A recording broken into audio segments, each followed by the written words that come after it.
നമസ്കാരം, പ്രവാസി മലയാളിയിലേക്ക് സ്വാഗതം. ലോകത്തിന്റെ പ്രതീക്ഷയോടുള്ള കാത്തിരിപ്പിനും ആകാംക്ഷയ്ക്കും വിരാമമിട്ടായിരുന്നു കോവിഡ് വാക്സിൻ കണ്ടുപിടിച്ചതും ഇപ്പോൾ വിതരണം ചെയ്തു തുടങ്ങിയതും. എന്നാൽ വാക്സിൻ സ്വീകരിക്കാൻ തുടങ്ങിയതോടെ പലരിലും ആശങ്കകൾ ഉടലെടുത്തിരിക്കുകയാണ്. നിരവധി ആശങ്കകൾ ഇതുമായി ബന്ധപ്പെട്ട് ഉയർന്നു വരുന്നുണ്ട്.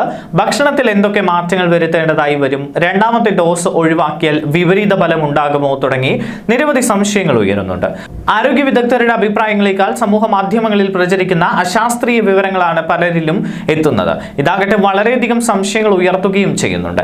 വാക്സിനേഷന് ചെല്ലുമ്പോൾ രോഗവിവരങ്ങൾ, കഴിക്കുന്ന മരുന്നുകൾ, അലർജി വിവരങ്ങൾ എന്നിവ വെളിപ്പെടുത്തണമെന്ന് ആരോഗ്യ വിദഗ്ധർ നിർദ്ദേശിക്കുന്നുമുണ്ട്. വാക്സിൻ മുടങ്ങിയാലോ എന്ന് കരുതി അതൊരിക്കലും പറയാതിരിക്കരുത്.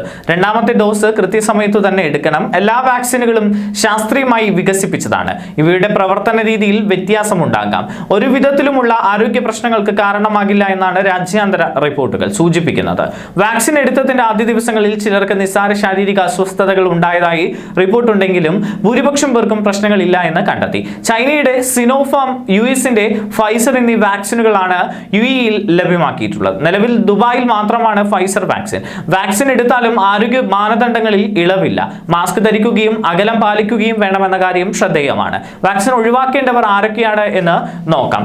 ഭക്ഷണം, മരുന്ന്, വാക്സിൻ എന്നിവയ്ക്ക് അലർജിയുള്ളവർ, 14 ദിവസത്തിനകം മറ്റ് വാക്സിനുകൾ സ്വീകരിച്ചവർ, ഗർഭിണികൾ, മുലയൂട്ടുന്ന അമ്മമാർ, 3 മാസത്തിനകം ഗർഭധാരണം ആഗ്രഹിക്കുന്നവർ, എയ്ഡ്സ് ഉൾപ്പെടെ പ്രതിരോധ ശേഷി കുറയുന്ന രോഗമുള്ളവർ, അപസ്മാരം, മസ്തിഷ്ക വീക്കം, മാനസിക പ്രശ്നങ്ങൾ എന്നിവയുള്ളവർ, 16 വയസ്സിൽ താഴെയുള്ളവർ, രക്തസമ്മർദ്ദം ഉയർന്ന തോതിലാണെങ്കിൽ വാക്സിൻ എടുക്കില്ല.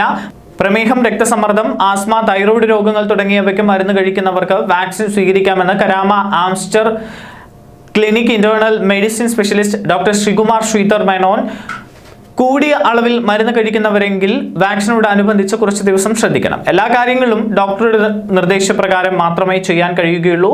രണ്ടാമത്തെ ഡോസും എടുത്ത ശേഷം നിശ്ചിത ദിവസത്തിനകമാണ് വാക്സിന്റെ ഫലം പൂർണ്ണതോതിൽ കിട്ടുക. ഓരോ വാക്സിനും ഇത് വ്യത്യാസമുണ്ട്. ആദ്യ ഡോസ് എടുത്ത് അവസാനിപ്പിക്കരുത്. വാക്സിൻ എടുത്ത ശേഷമുള്ള ദിവസങ്ങളിൽ ഭക്ഷണം കഴിക്കുന്നതിനോ വ്യായാമം ചെയ്യുന്നതിനോ പ്രത്യേക നിർദ്ദേശങ്ങളൊന്നും തന്നെ ഇല്ല. ന്യൂസ് ഡെസ്ക്, പ്രവാസി മലയാളി.